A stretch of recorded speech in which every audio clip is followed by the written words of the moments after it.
आप सभी ने कहावत तो सुनी ही होगी कि बेगानी शादी में अब्दुल्ला दीवाना।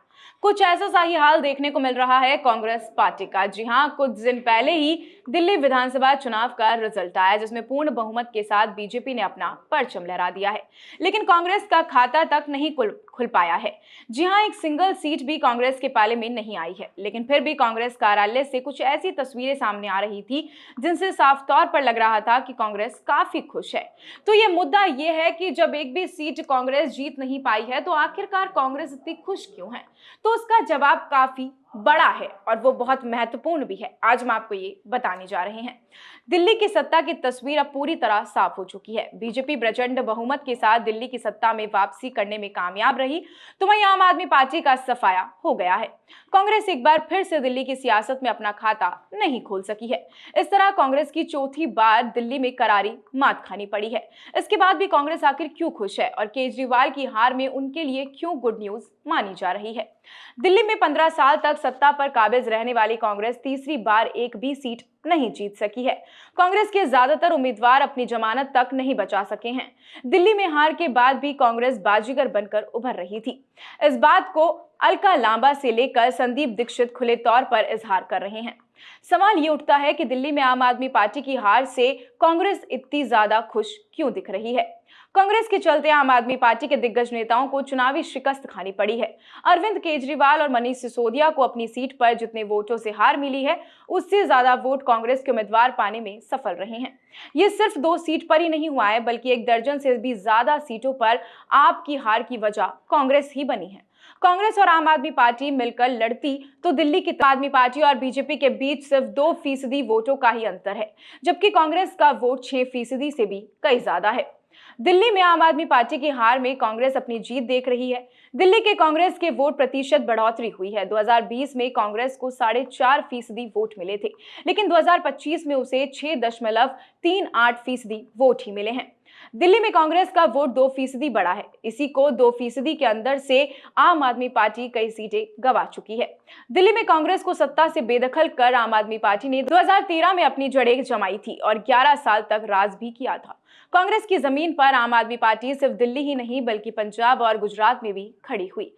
आम आदमी पार्टी के सियासी उभार के बाद से कांग्रेस दिल्ली की सियासत में कमजोर पड़ती गई, लेकिन केजरीवाल के सत्ता से बाहर होने के बाद कांग्रेस को दोबारा से अपने उभरने की संभावना जगा दी है। कांग्रेस नेताओं को ये लग रहा है कि विपक्ष में रहते हुए आम आदमी पार्टी कमजोर होगी, जिसका सीधा फायदा आने वाले समय में उन्हें मिलेगा। दिल्ली में कांग्रेस का खिसका हुआ दलित और मुस्लिम वोट आम आदमी पार्टी के कमजोर होने के बाद फिर से वापसी करेंगे। मुस्लिम को पहली चॉइस कांग्रेस ही रही है। कांग्रेस को इसका लाभ अब बिहार, उत्तर प्रदेश सहित दूसरे राज्यों में चुनाव में होगा, जहां पर कांग्रेस कमजोर है और क्षेत्रीय पार्टियों की सहारे चुनाव लड़ती है। कांग्रेस को हल्के में ना ही यूपी में सपा लेगी और ना ही बिहार में आरजेडी लेगी। कांग्रेस अच्छे से सीटों की बार्गेनिंग करके चुनाव लड़ेगी, क्योंकि दोनों ही राज्यों में क्षेत्रीय दलों को कांग्रेस के सहयोगी जरूरत है, ना कि कांग्रेस को जिस तरह दिल्ली में आम आदमी पार्टी को जरूरत है। आम आदमी पार्टी अपना सियासी विस्तार जिन जिन राज्यों में किया है, उन राज्यों में कांग्रेस के वोट बैंक अपने साथ जोड़कर किया है। दिल्ली में आम आदमी पार्टी ने कांग्रेस की जमीन पर खड़ी हुई तो पंजाब में कांग्रेस को सत्ता से बेदखल किया। इसके अलावा गुजरात और गोवा में कांग्रेस की जमीन आम आदमी पार्टी ने छीनी। हरियाणा में कांग्रेस को नुकसान पहुंचाया। इस तरह कांग्रेस ने आम आदमी पार्टी से दिल्ली में हराकर हिसाब बराबर कर लिया। इसके केजरीवाल को राष्ट्रीय फलक पर पहचान बनाने की उम्मीदों पर झटका लगा है। अरविंद केजरीवाल अपनी सीट हार गए तो उनके मजबूत सारे सिपलासार भी अपनी अपनी सीट गंवा चुके हैं। इसके चलते आम आदमी पार्टी के लिए आगे की सियासी डगर काफी कठिन होने वाली है। केजरीवाल की क्लीन इमेज वाली छवि को डंक लग गया है। भ्रष्टाचार के दाग अब उनके दामन पर लग चुके हैं। जमानत पर जेल से बाहर हैं। ऐसे में केजरीवाल, सिसोदिया जैसे कई आम आदमी पार्टी के नेता हैं जिन पर कानूनी शिकंजा फिर से कस सकता है। केजरीवाल पर शिकंजा कसते ही आम आदमी पार्टी के लिए अपनी जड़ें मजबूती से बनाए रखना मुश्किल हो जाएगा। इसके अलावा दिल्ली के विकास मॉडल को लेकर भी केजरीवाल देश भर में अपनी जड़ें जमाने में लगे हुए थे। दिल्ली की चुनावी हार से उसकी भी हवा निकल गई है। ऐसे में कांग्रेस को फिर से अपनी जड़ें जमाने में लाभ मिल सकता है।